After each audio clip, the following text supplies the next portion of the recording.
Assalamualaikum warahmatullahi wabarakatuh. My name is Hasrianti. In this video, I will present my summarize from weeks 1 to 7 for the reading for personal purposes course. Let's start with week 1. Week 1 Introduction to Reading for Personal Purposes. At the beginning of the course, I learned about the overview of reading for personal purposes. The lecturer explained the course, objectives, syllabus, assessment methods, and expectations. This introduction helped me understand what skills and strategies I would develop during the semester, including identifying key information, reading reports and proposals, and critical reading. I also learned the importance of active participation and consistent practice to improve my reading skills effectively.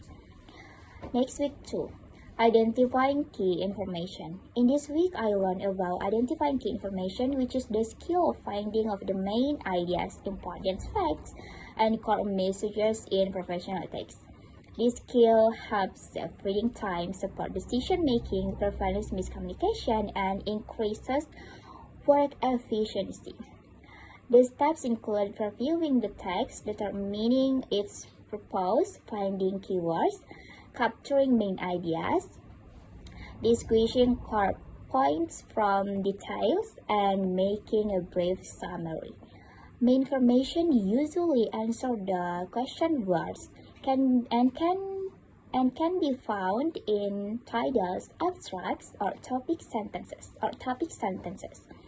From this lesson, I realized that reading effectively means focusing on essential information rather than reading everywhere, which is especially useful in professional context. Next week 3, professional text and structure. In week 3, I learned about professional texts, which are formal writings used in official contexts, such as reports, instructions, or requests. Professional texts are characterized by clarity, accuracy, objectivity, efficiency, credibility, and readability.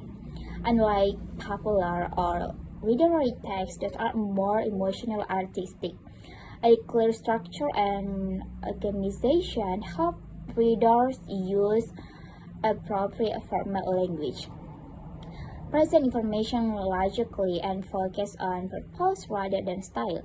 Common structure include headings, subheadings, chronological order, comparison, cause effect, and problem solution. I realized that effective professional writing depends not only on formal language but also on audience awareness and systematic organization to ensure clarity and credibility. Then week 4, skimming and scanning. In week 4, I learned about 2 important reading techniques, skimming and scanning. Skimming is reading quickly to get the general idea or main points of a text, while scanning is reading quickly to find specific information such as numbers, names, or terms. Skimming focuses on general content by reading titles, subtitles, or topic sentences, whereas scanning focuses on details by identifying keywords.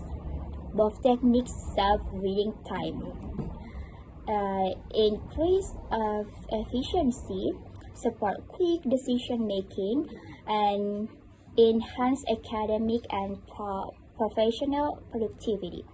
I realized that mastering these methods requires concentration and systematic steps, but it greatly improves reading effectiveness. Next week 5, reading for personal purposes, reports, and proposals. In week 5, I learned about reading for personal purposes, including reading reports and proposals. Reports are factual texts that present information about events that have already occurred, using formal and structured language. Proposal, on the other hand, describe planned activities and aim to gain approval. Using formal and persuasive language. Effective reading strategies include skimming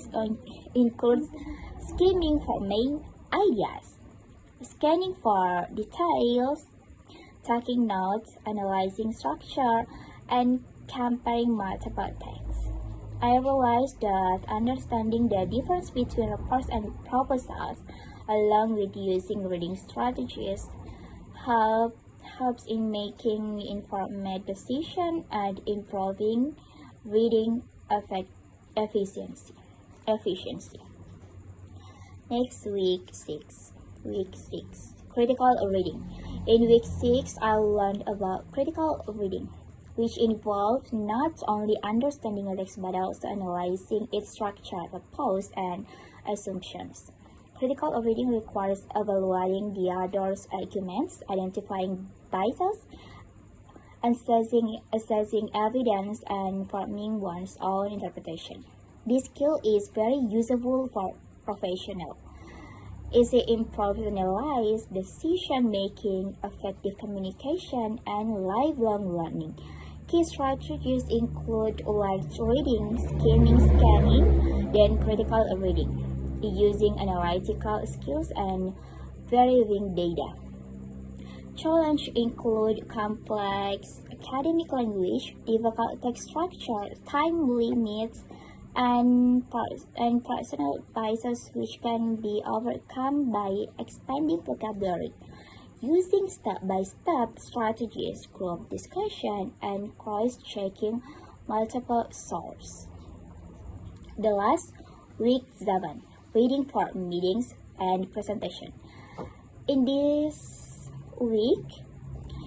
7, I learned about reading for meetings and presentations, which involves reading with a specific purpose to prepare for discussions or to deliver presentations. The main goals are understanding the material, preparing arguments, and supporting data.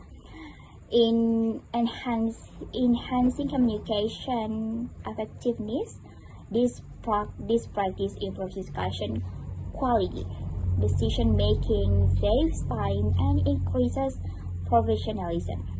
Key strategies include skimming and scanning, taking notes, summarizing, linking reading to context, and managing reading time.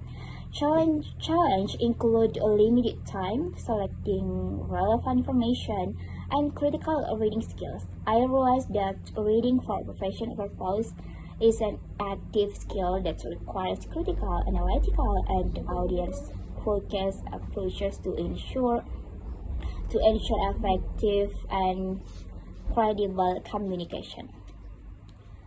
That's all for my summarize from weeks 1 to 7. I hope my presentation is clear and informative. Thank you.